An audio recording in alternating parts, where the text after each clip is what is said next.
The redemption of Arugundade Kingdom. In the heart of the Yoruba lands, nestled between vast forests and winding rivers, lay Arugundade Kingdom, a realm shrouded in fear and superstition. The kingdom was ruled by King Esuogun, a man whose name struck terror in the hearts of his people. Esuogun was a tyrant who worshipped dark deities and demanded constant sacrifices to secure his power. He ruled with an iron fist, his palace surrounded by ominous effigies and guarded by priests clad in blood-red robes. The king's only son, Prince Olumide, was a beacon of light in the shadow of his father's reign. Unlike Esuogun, Olumide was compassionate and curious, seeking knowledge beyond the traditional beliefs of his people. The prince often wandered the forests and mingled with the common folk, offering solace and aid wherever he could. One fateful day, while exploring the outskirts of the kingdom, Olumide encountered a strange group of travelers. They were missionaries from across the seas, led by a man named Father Andrew. These missionaries spoke of a God who offered love and salvation, a stark contrast to the vengeful deities of Arugundade. Intrigued, Olumide spent days learning from them, captivated by the teachings of Christianity.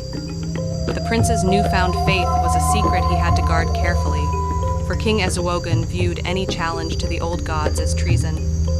However, Olumide's heart burned with a desire to free his people from the darkness that had consumed the kingdom for generations. As the years passed, King Esuogun's cruelty worsened.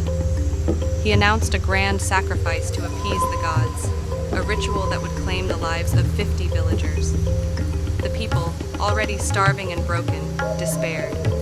Olumide, unable to stand by any longer, prayed fervently for guidance. One night, he had a vision. A radiant figure appeared to him, holding a staff of light. The figure said, "Rise, Olumide.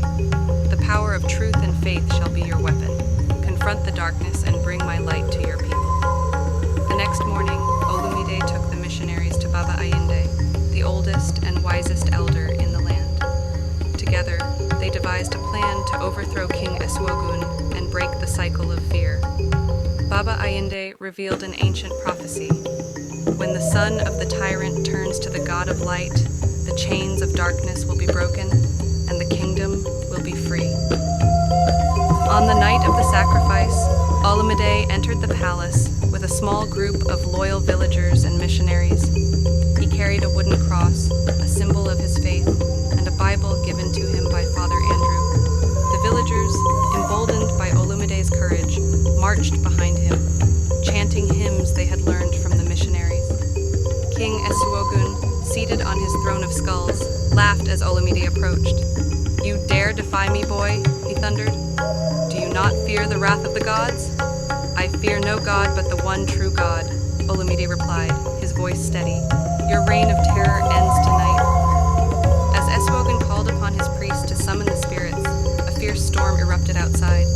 The winds howled and lightning illuminated the dark skies, but Olumide stood firm, raising the cross high. He began to pray aloud, reciting the Lord's Prayer, his voice echoing through the hall. The palace trembled as the dark spirits summoned by Esuogun recoiled from the light emanating from the cross. The priests fell to their knees, wailing in agony, while the villagers sang hymns louder and louder. Finally, a bolt of lightning struck the throne, shattering it and leaving Esuogun powerless. Realizing his defeat, Esuogun attempted to flee, but the villagers captured him. Olumide spared his father's life, saying, "Let him witness the power of love and redemption." Esuogun was exiled to live among the people he had oppressed, where he would come to understand their suffering. Under King Olumide's rule, Arugundade became a land of peace and hope. Churches were built, and the people embraced the teachings of Christianity, blending them harmoniously with their culture. The kingdom, once a place of fear, became a beacon of light in the Yoruba lands. But in the deepest corners of the forest, the broken effigies of the old gods still stood, a reminder of the darkness that had been defeated